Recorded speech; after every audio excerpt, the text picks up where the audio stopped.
안녕하세요. 저는 올해 65살 된 박미선이라고 합니다. 평생 가정을 위해 헌신하며 살아왔고, 남편과 함께 조용히 노후를 보내려 하였사오나, 며느리의 끝없는 요구와 아들의 무책임한 태도에 더 이상 참을 수 없게 되었습니다. 어머님, 저 너무 아파서 아무것도 못하겠습니다. 팔이 저려서 움직이기도 힘들어요. 식사 좀 차려주실 수 있을까요? 새벽부터 부엌에서 바삐 움직이던 손길이 순간 멈추었습니다. 후라이팬 위에서 지글지글 익어가던 계란 프라이의 노른자가 흔들렸습니다. 곧게 펴졌던 허리가 스르르 구부러졌습니다. 심장이 덜컥 내려앉았습니다. 또 시작이군요.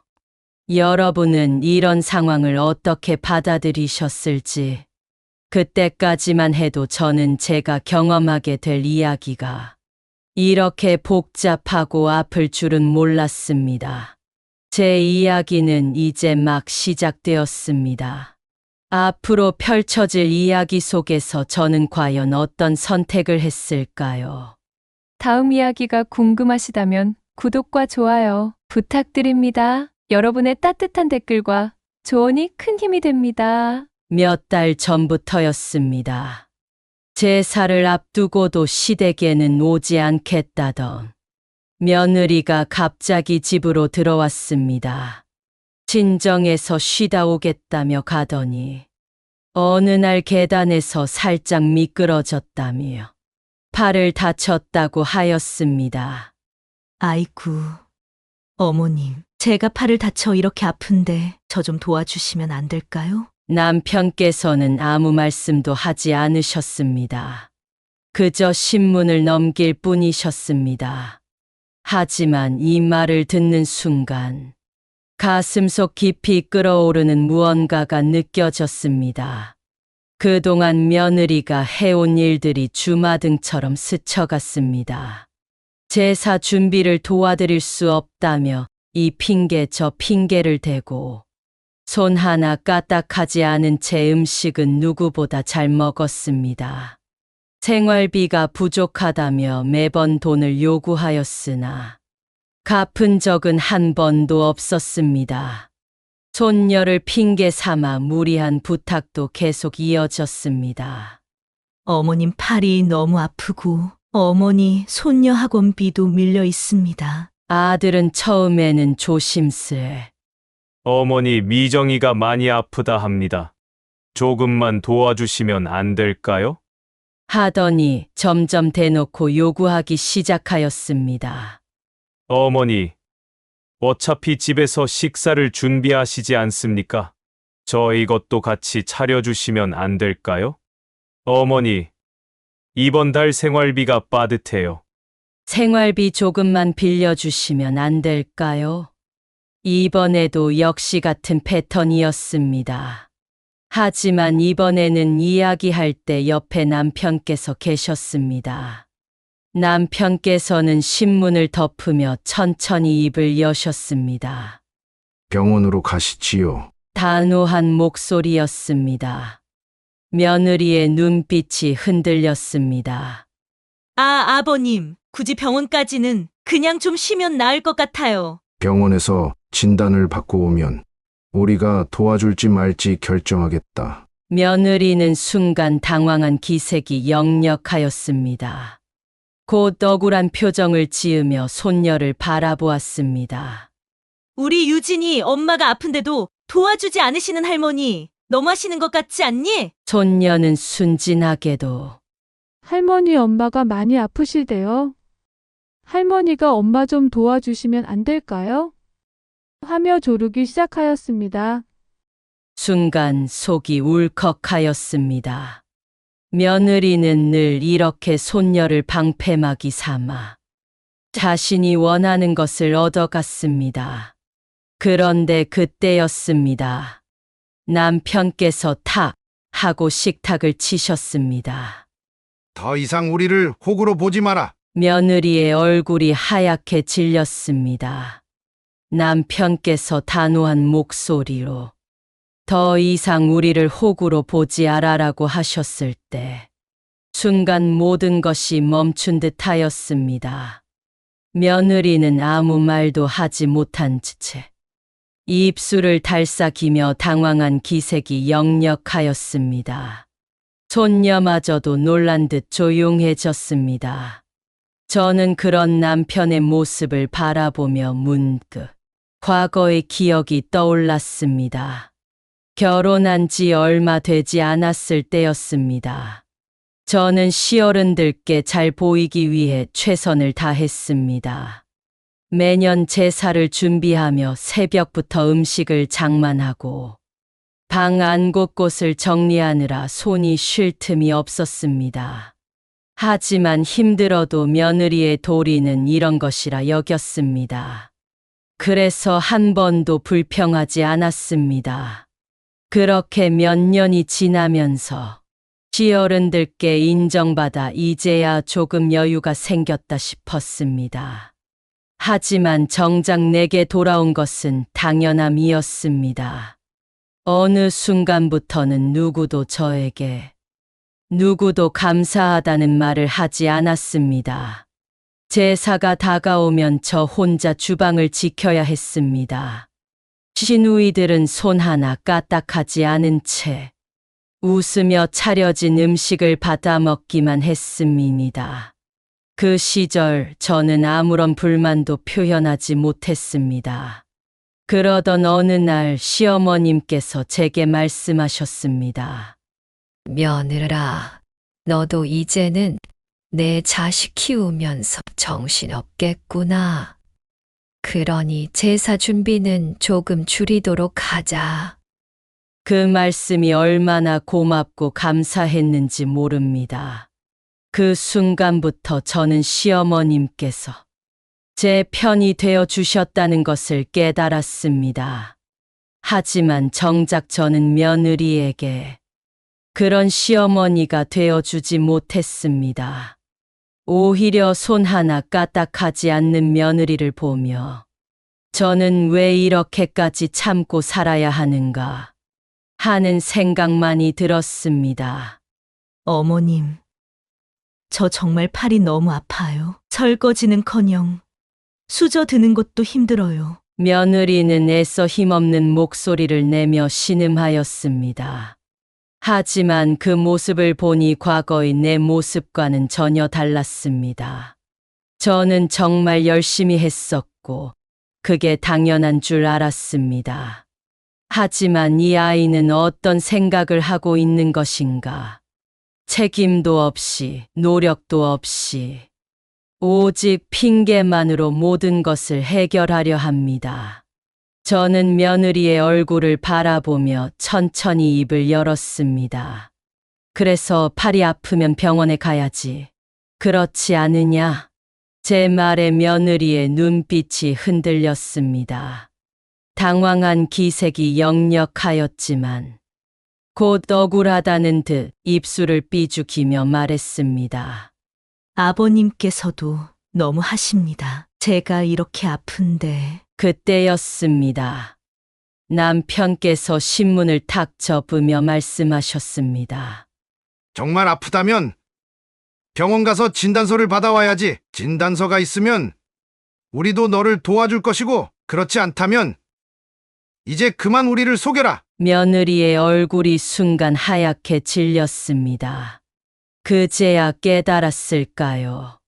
이제까지의 변명이 더 이상 통하지 않는다는 것을. 저는 그런 며느리를 보며 다시 한번 과거를 떠올렸습니다. 저는 왜 그렇게까지 참고 살았을까요? 왜 아무 말도 하지 못하고 묵묵히 희생했을까요?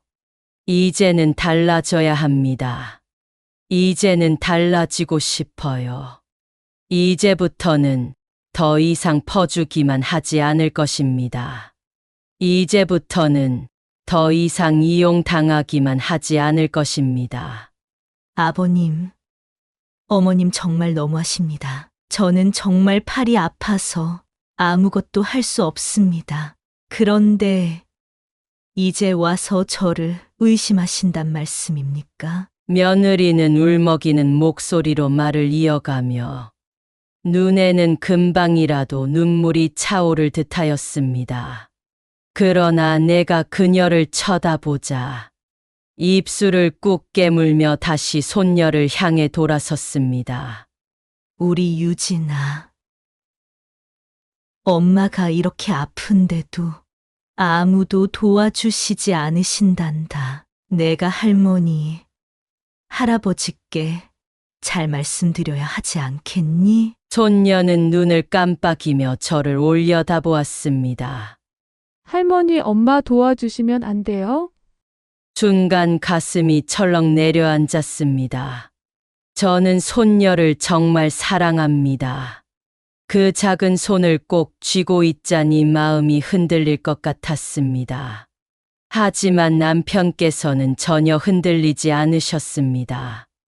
유진아, 엄마가 아프시면 병원에 가서 치료를 받아야 하지 않겠느냐? 그 순간 며느리의 얼굴이 굳어졌습니다. 그리고는 마치 기다렸다는 듯 갑자기 팔을 움켜잡고 신음을 흘렸습니다. 아이고, 팔이 감각이 없사옵니다. 어떡하옵니까? 이러다 저는 평생 팔을 잘 사용 못할 것 같습니다. 그녀는 마치 연극배우처럼 극적으로 몸을 비틀며 소파에 풀썩 주저앉았습니다. 아들은 깜짝 놀라며 뛰어왔습니다. 여보, 괜찮아. 어머님, 아버님, 지금 이게 무슨 일입니까? 왜 이렇게까지 몰아붙이시는 것입니까? 남편께서는 천천히 눈을 감았습니다. 그리고 눈을 뜨시며 깊은 한숨을 내쉬셨습니다. 내 아내가 정말 아픈 것이 맞다면 우리가 왜 돕지 않겠느냐? 하지만 우리는 이제까지 너무나 많은 것을 내어주었고 그 결과는 무엇이었느냐? 내 아내가 계속 이렇게 우리를 부려먹는 것뿐 아니었더냐? 아버님, 그게 무슨 말씀이시옵니까? 조용히 하거라. 남편의 굵고 낮은 목소리가 거실에 울려 퍼졌습니다. 순간 모든 것이 멈춘 듯한 정적이 흘렀습니다. 너희들이 우리를 부모로 대하기는 하느냐? 부모를 대하는 것이 아니라 하인처럼 부려먹고 있지 않느냐. 아들은 얼굴이 창백해졌습니다. 며느리는 여전히 소파에 누운 채로 가슴을 헐떡이며 신음소리를 냈지만 아무도 그녀를 신경 쓰지 않았습니다. 저는 조용히 남편을 바라보았습니다. 평소 웬만한 일에는 화를 내지 않으시는 분이었는데 이번만큼은 참지 않으셨습니다. 그리고 그것이 너무도 후련했습니다. 그러나 며느리는 쉽게 물러서지 않았습니다. 저는요. 팔이 아파서 제사 준비도 제대로 못하고 집안일도 못하는데 이런 취급을 받아야 하겠사옵니까? 그녀는 마치 억울한 희생양처럼 울먹이며 말했습니다. 그러나 남편께서는 냉정한 눈빛으로 그녀를 내려다보며 말씀하셨습니다. 그렇다면 진단서를 떼오거라. 네. 진단서를 가져오면 내가 직접 너를 병원에 데려가고 모든 집안일을 맡겠노라. 하지만 만약 내가 별다른 이상이 없다면 지금까지 우리에게 했던 행동을 모두 책임져야 할 것이야. 그 순간 며느리의 얼굴이 사색이 되었습니다. 저는 속으로 쓴웃음을 지었습니다. 이제야 정체가 드러나는구나. 이제 더 이상 물러서지 않겠습니다. 남편께서 단호하게 말씀하시자 며느리의 얼굴이 새하얘졌습니다. 눈동자가 흔들리며 당황한 기색이 역력했지만 곧 억울한 표정을 지으며 입술을 앙다물었습니다. 아버님, 제가 얼마나 아픈지 아시지도 못하면서 너무하십니다. 진단서 아니요. 그러나 남편께서는 단 한치의 망설임도 없이 말씀하셨습니다. 내가 정말 아프다면 떳떳하게 진단서를 떼어오면 되지 않겠느냐? 그리하면 우리가 오히려 더 신경 써서 너를 돌볼 수 있지 않겠느냐? 며느리는 입술을 꾹 깨물더니 이내 고개를 돌렸습니다. 어머님, 아버님, 저는 정말로 아픈데 어쩜 이렇게 믿어주지 않으십니까? 그때였습니다. 갑자기 아들이 나섰습니다. 아버님, 어머님, 너무하십니다. 미정이가 이렇게까지 아픈데 병원까지 가서 진단서를 떼라 하시는 건 너무 가혹하지 않습니까? 저는 그 말을 듣자마자 속에서 끓어오르는 무언가를 참을 수 없었습니다. 가혹하다 하였느냐? 그러면 우리는 지금까지 너희가 하는 대로 다 들어주고 돈이 필요하다고 하면 돈을 주었고 밥을 차려달라 하면 밥을 차려주고 손녀 핑계까지 대면 그냥 넘겨야 하느냐? 순간 아들은 말문이 막힌 듯 아무 말도 하지 못했습니다. 하지만 며느리는 호락호락하지 않았습니다. 아버님, 어머님, 저희가 그렇게 막무가내로 요구했던 적이 있었습니까? 뭐라? 남편께서는 헛웃음을 지으며 며느리를 바라보셨습니다. 너희가 생활비가 부족하다 하여 우리가 한두 번 도와주었더니 이젠 그게 당연한 것이 되었구나. 병원비가 부족하다 하여 도와주었더니 이번에는 학원비가 밀렸다 하고 또 핸드폰 요금이 밀렸다 하더니 이제는 내가 아프다 하여 온 집안일까지 떠넘기려 하느냐? 며느리는 순간 움찔하더니 다시 손녀를 바라보았습니다. 유진아, 엄마가 이렇게 힘든데도 할머니, 할아버지가 도와주시지 않으신단다. 너무하다고 생각되지 않느냐? 손녀는 순진한 얼굴로 저를 바라보았습니다. 할머니, 엄마가 아프옵니다. 도와주시면 안 되겠사옵니까? 제 가슴이 철렁 내려앉았습니다. 하지만 이번에는 흔들리지 않았습니다. 저는 단호하게 손녀의 손을 잡았습니다. 유진아, 엄마가 아프시면 병원에 가야 하지 않겠느냐? 병원에 가서 치료를 받으면 할머니도 엄마를 더 잘 도울 수 있지 않겠니? 손녀는 고개를 끄덕였지만 며느리는 얼굴이 점점 굳어졌습니다. 그 순간 참다 못한 남편께서 마지막 결정타를 날리셨습니다. 좋다. 이제부터 너희 부부가 알아서 해라. 우리는 더 이상 집안일도 돈도 무엇도 내어주지 않을 것이다. 그리고 독립을 준비하도록 하여라. 네네. 며느리와 아들은 동시에 놀란 표정으로 남편을 쳐다보았습니다. 언제까지 우리가 너희를 떠받쳐 주어야 하느냐? 언제까지 우리는 희생해야 하느냐? 며느리는 아무 말도 하지 못했습니다. 아들은 입술을 달싹이더니 그제야 진실을 깨달은 듯했습니다. 하지만 이미 때는 늦었습니다. 이제는 우리가 변할 차례였습니다. 며느리와 아들의 얼굴은 하얗게 질렸습니다. 순간적인 침묵 속에서 남편의 말이 마치 방 안의 공기를 얼어붙게 만들었습니다. 저는 그의 말을 끝까지 듣고 있었습니다. 이제 그들의 수작은 더 이상 통하지 않을 것입니다. 남편께서는 다시 한번 천천히 입을 열었습니다. 우리의 손녀와 아들, 그들에게 더 이상 피해를 주지 않기 위해서라도 이젠 내가 제대로 살아야 하겠다. 자식이 부모를 부려먹고 부모가 자식을 끌어주지 않으면 그건 부모의 잘못이다. 하지만 그 잘못을 더 이상 내가 감당할 수 없구나. 그 순간 내 가슴에선 묵직한 무언가가 내려앉았습니다. 사실 저는 그동안 내게 주어진 역할을 충실히 해왔다고 생각했습니다. 며느리가 자주 요구했던 것은 내 자식들의 행복을 위한 것이라 믿었습니다. 하지만 이제는 아니었습니다. 이제는 정말로 이 상황에서 벗어나야 할 때라는 것을 알았습니다. 며느리는 입술을 깨물며 한동안 말없이 저를 바라보았습니다. 그러나 그런 표정은 더 이상 저를 흔들 수 없었습니다. 남편의 말을 들으며 마음속으로 깊은 결심을 했습니다. 우리의 생활은 이제 우리가 지켜야 하고, 저희들 일은 이제 너희 부부가 스스로 해결해야 합니다. 남편의 말은 더 이상 반박할 수 없는 강력한 명령이었습니다.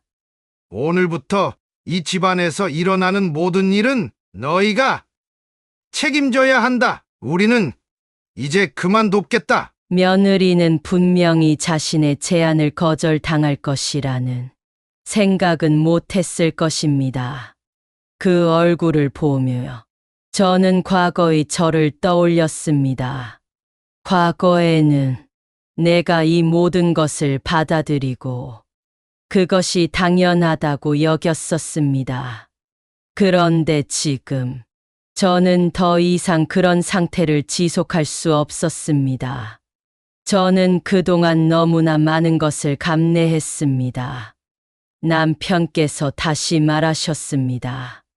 아들아, 내가 원하는 대로 이제 너희 집에서 잘 살아라. 우리가 너희에게 계속 손을 내밀어야 할 이유는 없단다. 그 말이 끝나자 며느리는 더 이상 할 말 없어 침묵을 지켰습니다. 아들의 얼굴도 점점 굳어갔습니다. 잠시 후 그는 어색하게 말문을 열었습니다. 알겠습니다, 아버님, 어머니. 그렇다, 이제 우리는 아무도 도와주지 않겠습니다. 그들이 스스로 해결할 때가 온 것입니다. 며느리와 아들은 결국 저녁이 지나고 잠자리에 들기 전에 집을 나가겠다고 말했습니다. 하지만 그때 저는 느꼈습니다. 이 상황은 더 이상 제에게 속상하지 않았습니다. 며느리와 아들이 떠난 뒤 저는 답답함에서 희망으로 감옥에서 해방되는 느낌이 들었습니다. 이제는 제가 오롯이 제 삶으로 살아갈 차례입니다. 남편이 다가와 제 손을 잡았습니다. 그동안의 서러움과 고단함이 한꺼번에 풀려나갔습니다. 그 손길이 따뜻하고 부드럽게 느껴졌습니다.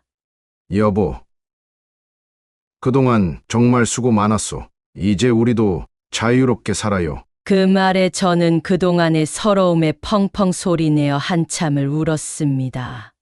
그동안 제가 얼마나 외롭고 힘들었는지, 이렇게 든든한 지원군인 남편이 있다는 게 얼마나 감사한지 몰랐습니다.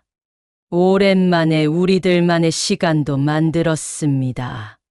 무엇보다 남편과 함께 새로운 시작을 할 수 있겠다는 생각을 하니 새삼 가슴 뛰었습니다.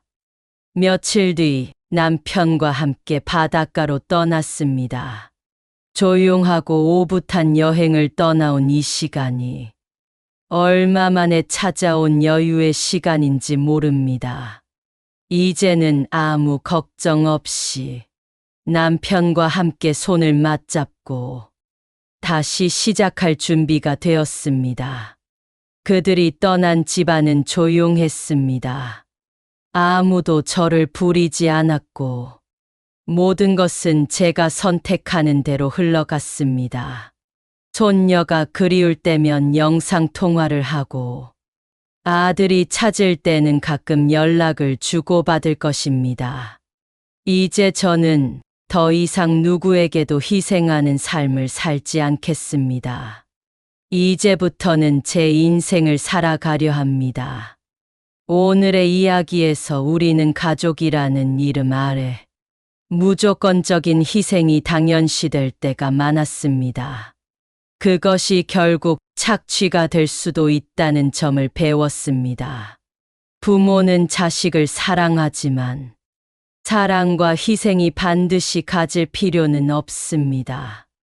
희생은 미덕이 아니라 선택이어야 합니다. 이제 주인공은 더 이상 이용당하지 않고 자신의 삶을 지키는 법을 배웠습니다. 우리도 때로는 단호하게 거절할 줄 알아야 합니다. 스스로를 위한 삶을 선택할 용기를 가져야 합니다. 오늘부터 진정으로 행복한 날을 찾는 가져보세요. 감사합니다.